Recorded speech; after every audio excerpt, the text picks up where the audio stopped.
The morning mist clung to the fields like a second skin, and the world felt unusually quiet. Deputy Travis Miller had been patrolling the edge of Maplewood for nearly a decade, and though most mornings blurred into one another, this one felt off.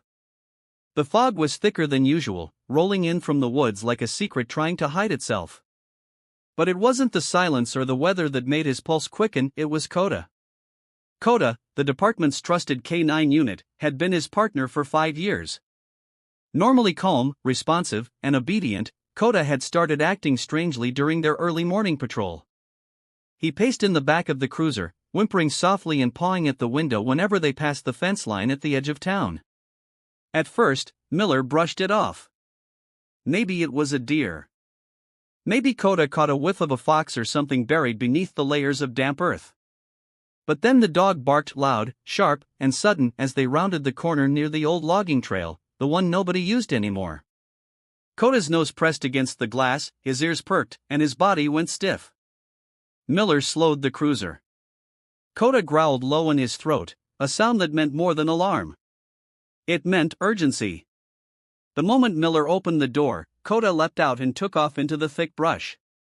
Miller cursed under his breath and followed, stumbling through brambles and wet grass as the German shepherd weaved effortlessly through the landscape.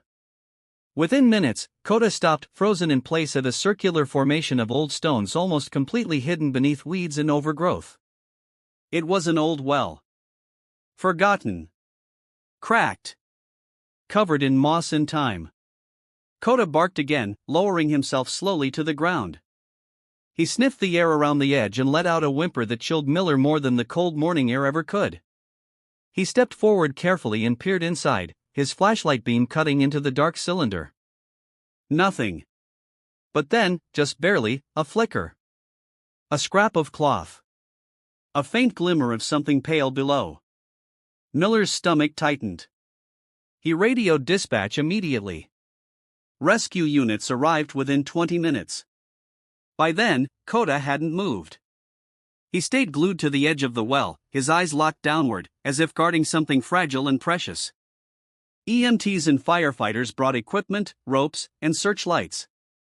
The small crowd that had started to gather watched in silence as one rescuer was lowered into the darkness. The minutes felt like hours. And then a shout. "I've got her. She's alive." Gasps. Hands to mouths. A mother screamed and dropped to her knees. Lila Hastings. 5 years old. Missing for 3 days. Thought to be lost in the dense woods or taken. And now found, barely breathing, in a well no one had thought to check. No one, but a dog who wouldn't leave it. When the rescuer emerged holding Lila's limp form, time seemed to freeze. Her face was bruised. Her lips were cracked. But she was breathing. The medics moved fast. The crowd parted. The mayor cried. The sheriff stood in stunned silence. But Coda didn't flinch. He stood and walked slowly to the girl as she was laid on the stretcher. And for the first time since the ordeal began, the little girl opened her eyes. Her fingers curled slightly and brushed Coda's ear. "Charlie," she murmured. Everyone heard it. Everyone looked around. But no one understood. Charlie? There was no Charlie on the search team. No Charlie in the family. No one knew what she meant. Except maybe Coda, who leaned into her touch before she was wheeled away. And just like that, a quiet morning became the most unforgettable day in Maplewood history. And Coda, the dog who refused to leave, became something more than a K-9. He became a hero. Or maybe, something else entirely. The town of Maplewood didn't sleep that night. Word spread faster than lightning through social media, local news, and the mouths of neighbors calling one another in disbelief. The missing girl was alive. And not just alive, found by a police K-9 who had, by every witness account, dragged his handler to that exact location with unrelenting insistence. But it wasn't just the miracle of her survival that had people shaken. It was what the little girl had whispered as she lay unconscious in the medic's arms, a single name, Charlie. At first, no one thought much of it. A child's imagination, perhaps. A figment of comfort in the darkness. But it was Lila's parents, once she regained her strength and began to speak, who started connecting pieces no one had dared imagine.